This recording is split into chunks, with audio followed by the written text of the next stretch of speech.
My name is Kim Burke, and I'm the principal of John Carroll Nalle Elementary School.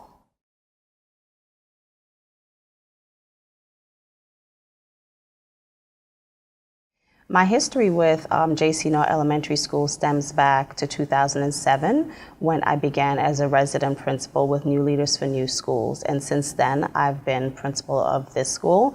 And prior to that, I taught for 10 years. 5 years as an elementary school teacher at Harriet Tubman Elementary School, and then 5 years as a high school science teacher at Benjamin Banneker Academic High School. So I've had the wonderful privilege of serving in the District of Columbia for 20 years now, and it's been a wonderful, wonderful experience.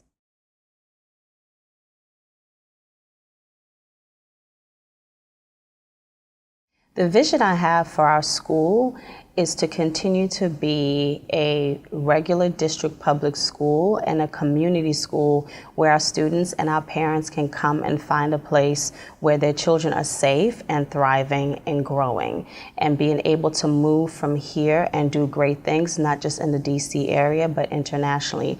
Our vision for our students is for our students to recognize all that they have to offer. And so our mission is building leaders one student at a time. Every single student in this school, we tap into their leadership potential. And they are able to take what they learn from us and move out into society and not just be scholars, but be productive and contributing members to our society.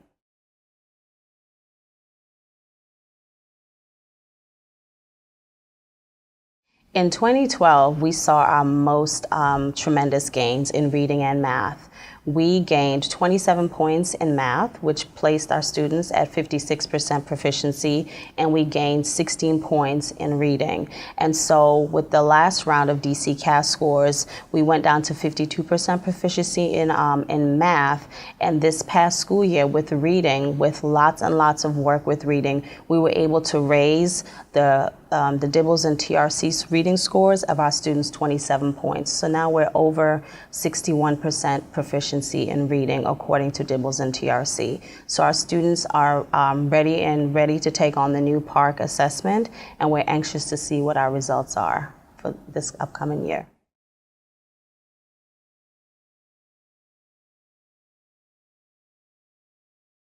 I am the instructional leader of the building, and I am personally responsible for everything that happens in this school, especially the instructional growth of our students. And every single year, we sit down with the academic leadership team and the different grade level chairpersons, and we set our targets. We set our instructional vision for what every single classroom is expected to do. And then we do surveys to find out from teachers, well, where do you believe your growth areas are? So wherever those growth areas are, we tailor the professional development to meet the needs of the students through developing their teachers.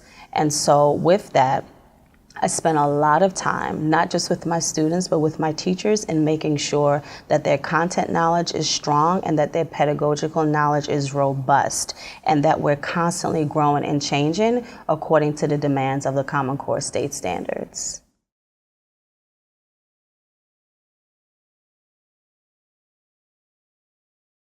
My academic expectations of our students is for them to do their very, very best every single day and to approach each task without fear of failure. I told my students that this is a place where they can fail safely and succeed wonderfully. And so they are expected to not just complete the different blended learning programs we have, which are Lexia, Mayon, iReady, and ST Math, but they are also expected to write every single day. They're expected to read every single day independently, as well as within the classroom setting, and they're expected to complete performance tasks daily that tells their teacher exactly where they are. But most of all, my expectation of my students is for them to have fun while they're learning, and that fun to not be a novelty, but kids genuinely have fun when they're engaged and they're experiencing success. And the biggest thing that I tell my students is that I'm already proud of them, no matter what the outcome, but my expectation is for them to do their very best every single day, and that we're here to help them. They're not in it alone.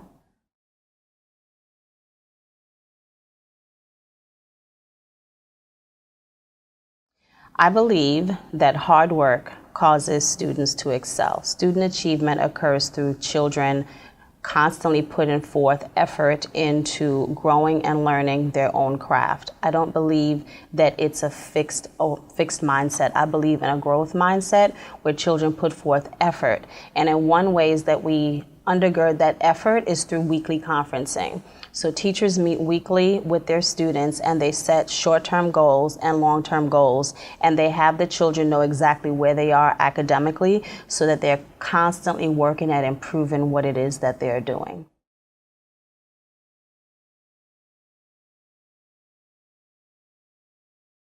I keep track of how my students are progressing academically throughout the year several ways. We have a lot of online database systems that are tracked through the blended learning programs where I can log in daily or weekly to see where their skill deficits are and to see where their strengths are. I also know how students are doing by our weekly grade level planning team meetings where teachers bring actual work samples and we do a peer review of student writing samples of their center work to see how they're doing. And also when going into the classroom every single day, I'm asking students, what are you learning? I'm looking at their work, I'm looking at their portfolios, and then ultimately at the end of the advisory, just as we just came to an end, I read every single report card. And I'm able to see how the kids are doing on every single indicator. And I read the teachers' comments to see where the strength and growth areas are. And then I make recommendations to the teachers as well as to their parents how and what the next steps should be for our students.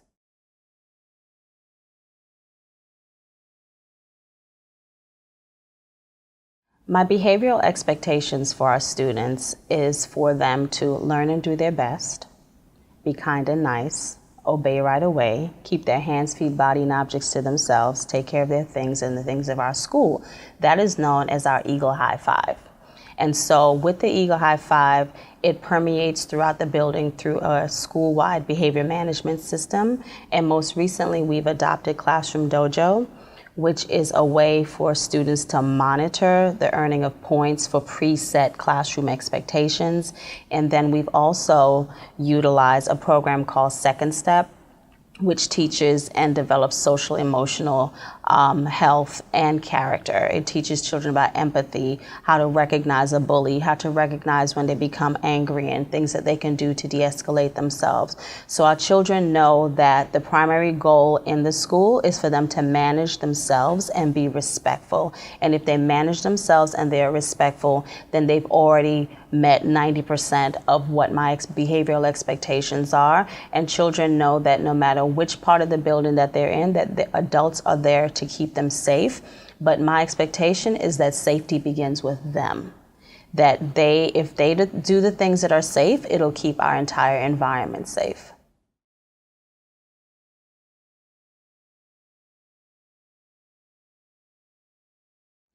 I enforce rules by establishing the expectations at the very beginning of the year.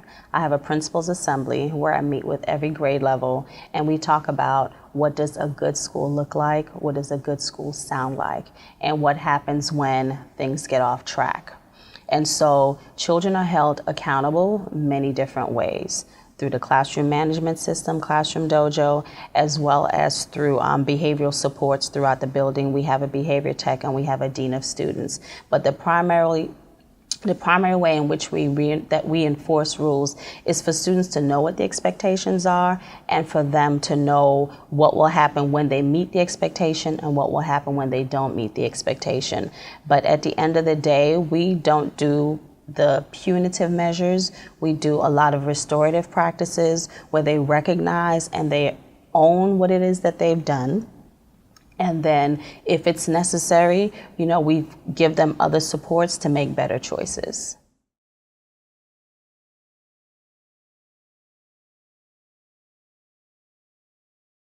At our school, we reward good behavior in many different ways, and people tend to think that we spoil our children, and I think we do on certain levels.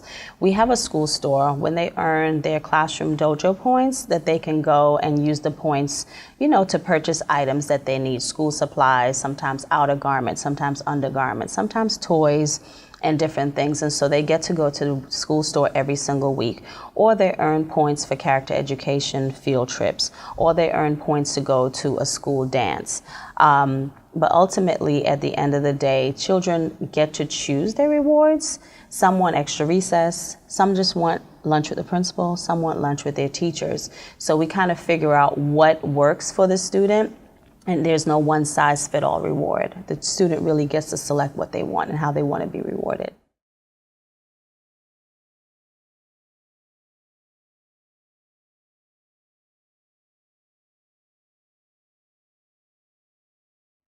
Because I am a constant learner, I feel that I am directly responsible for the professional development of my teachers. If I'm unable to provide it, we do a lot of outsourcing, and of course we depend on the district to provide professional development also. But a lot of times we look at the need of the students, and we find that if a student has a deficit, then that means we need to strengthen the teacher in order to be able to meet the needs of those students. So we plan out a year-long professional development calendar around whatever the weaknesses of our students are, or based on surveys what teachers feel like they need more support in. And so that professional development can happen many different ways. It could be during our weekly grade level planning time, or it can be during our whole school PLC that we have every Thursday, where all grade levels come together. And a lot of times we do book studies as a whole group on a particular topic. Last year we did an entire series on teaching with poverty in mind and engaging children with poverty in mind, where we took a brain-based approach to working with children that come from traumatic backgrounds.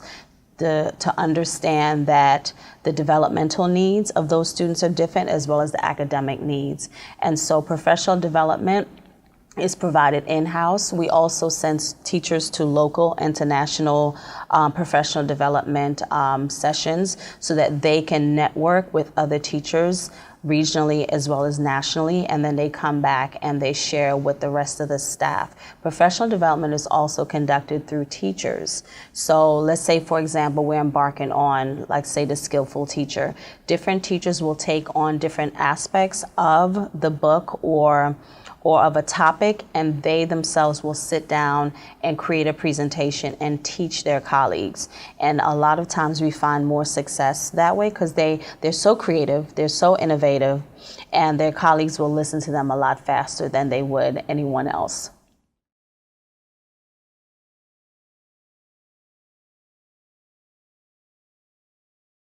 When I have teacher vacancies, I recruit in several ways. We do have a Montessori program. We have a primary and we have an elementary. So with those hard to fill positions, sometimes we advertise on the different websites that Montessori type teachers visit. I also reach out to local colleges and universities, to their schools of education, to see if they have teachers who are ready to go into their training.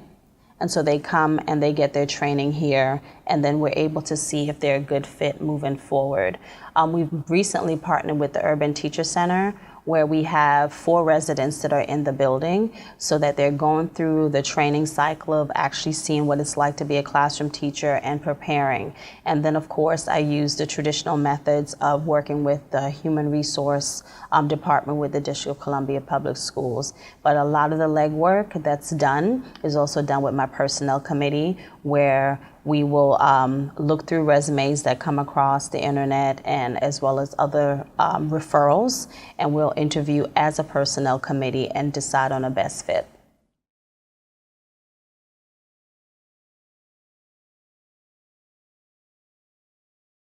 I evaluate my teachers with the tool that's provided by the district, which is the impact rubric. But aside from the formal observations, teachers receive informal observations from me every single day. And it's on targeted areas where I think they need more support, or they need to try something a little different. Every single week, their lesson plans are turned into me via Google Drive, so I'm able to see exactly what's being taught, and I can give them feedback prior to the start of the week. Then I can go in and see the implementation of the lesson and provide real-time feedback.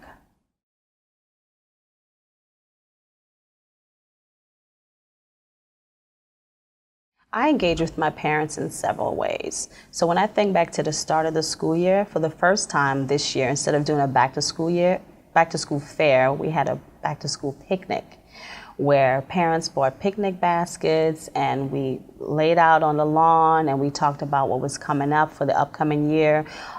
Initially, I meet with them whole group and I set the vision for the year and I get their feedback. Then they generally tell me what their expectations are for the school year and areas that they think we should grow, because I always tell our parents that we're in a continuous improvement model. Like, we want to hear what we're doing well, but we really want to also hear about areas that we need to improve.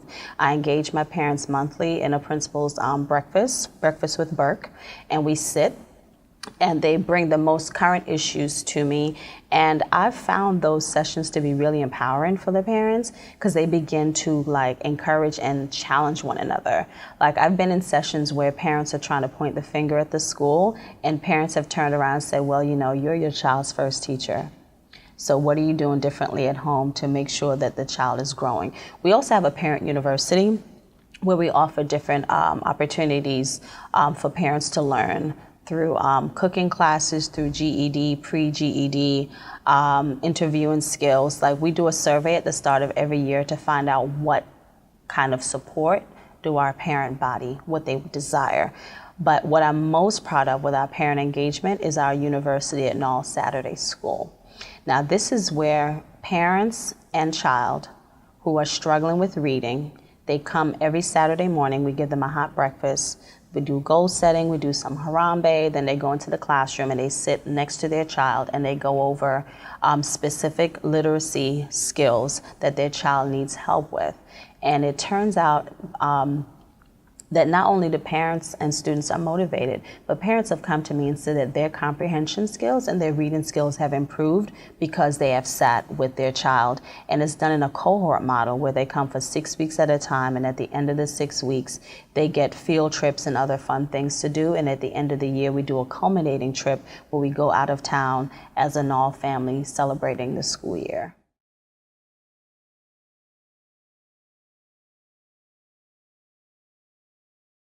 I'm available every single day, 24 hours a day. My parents have my cell phone number, and they've had my cell phone number for the past 10 years, and it hasn't changed. If they're unable to meet with me during set school hour times, they know they can call me and they can text me after hours, first thing in the morning, and that way no issues linger for more than 24 hours. And so it's an open door policy, but it's also, my phone doesn't turn off. Like, they know they can reach me any single time.